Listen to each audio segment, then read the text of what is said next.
I remember when I began working with him, I was, all enthusiasm, and I thought, gee, I'm controlling these interviews, and it's this wonderful. And we're about to take a long airplane ride together, and I was going to be right next to him on the seat. We're flying first class, and I forgot we're going from LA to New York. So 4.5 or 5 hours of me and Ray Charles alone on this plane where I could just talk and hear him and tape and get all kinds of great material. And we got on the plane, and he took his seat and put on his seatbelt, and I turned to him and I said, okay, man, let's talk. And he looked at me and he said, I wouldn't talk to my mama now if she came out of the grave. Was I gay?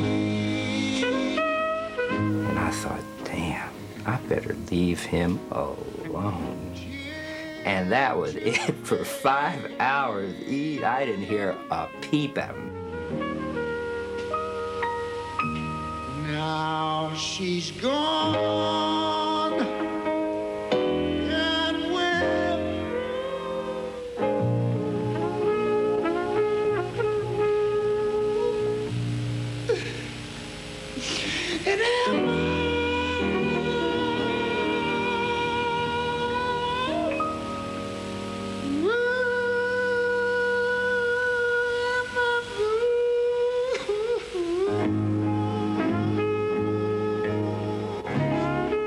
His moods are dark. You don't want to be in the same room with him. He ain't in a good mood. He don't want to talk to you. He wants to be left alone, but you're there because you have a job to do and you just try to get out of his way. It's uncomfortable. Do you think you're a difficult man to work for? Because you're very perfectionist. You mentioned this yourself. Well, I don't think I'm a difficult. There may be some people who would say that. Some of the guys that's been in the band for years, some very learned musicians, whenever Ray's in the room, they kind of tense up, and start making mistakes. And the first mistake they make, that's an E flat, not an E natural, So you can't make mistakes around Ray Charles. He's a very quiet man, basically. But when it comes to music, he's like a general. Time.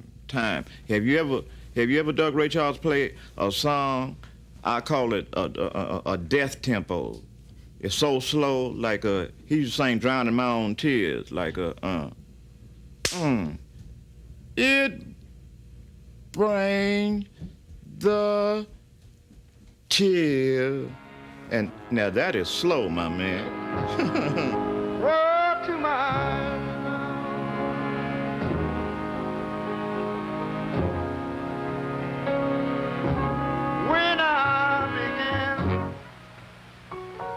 Ray plays the blues slower than anybody in the world. Slow.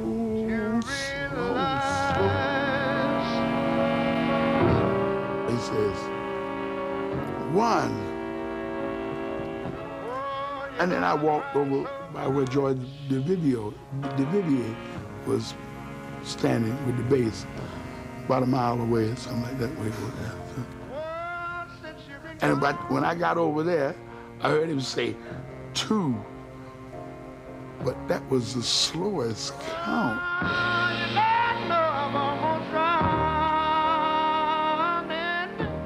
Every move that man makes on stage is a signal for something.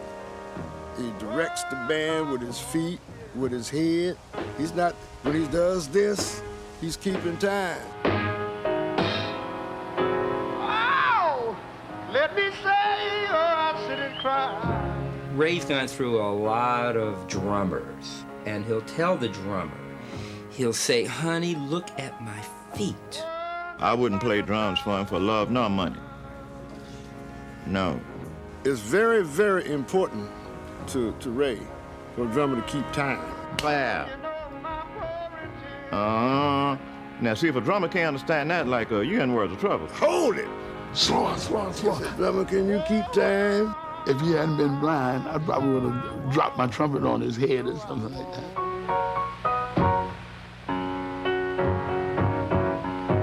And I don't wanna be all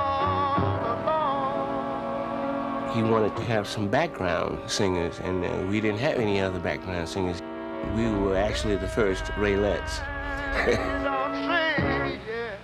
The next thing I know, I looked up and we had 4 girl singers there.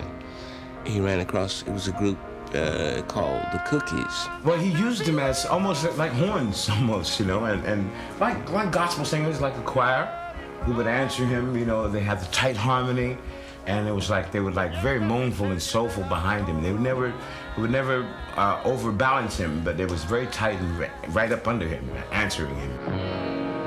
Whoa, sometimes when I hear you sing this song, it makes me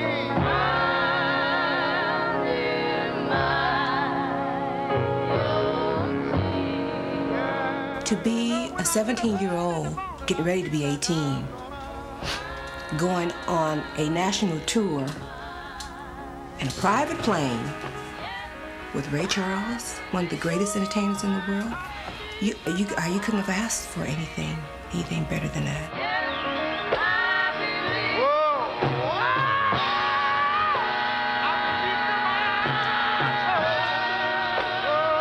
Your gowns and your clothes had to be perfect. Your makeup had to be cool. I mean, you had to be cutie pie. You had to be gorgeous, and you had to smell good. I mean, it was a privilege to be a Raelette. Oh, you had to be a little diva, honey. just for you. I'm gonna give love for true. He was rough on me. I would be singing the song the way I wanted to sing it, or the harmony of we'd be making. That's not the way you say it. That's wrong. That's wrong. I said, ooh. Tell the world about you.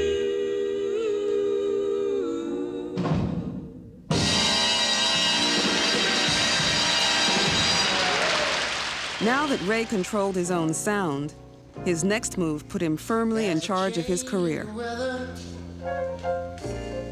He left Atlantic Records in 1959. His success had propelled Atlantic's rise to the top R&B label in the country. It was a great blow to lose Ray Charles because he was so identified with our label.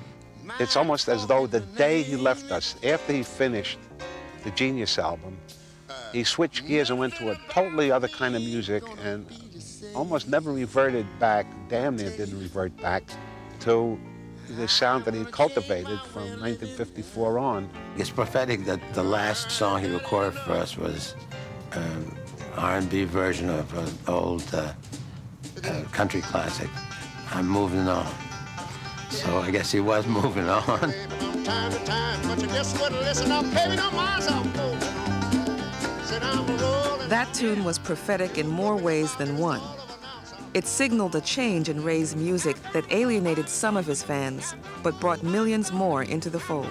He was signed by ABC in November 1959, and they introduced me to him, saying that I would be his A&R producer.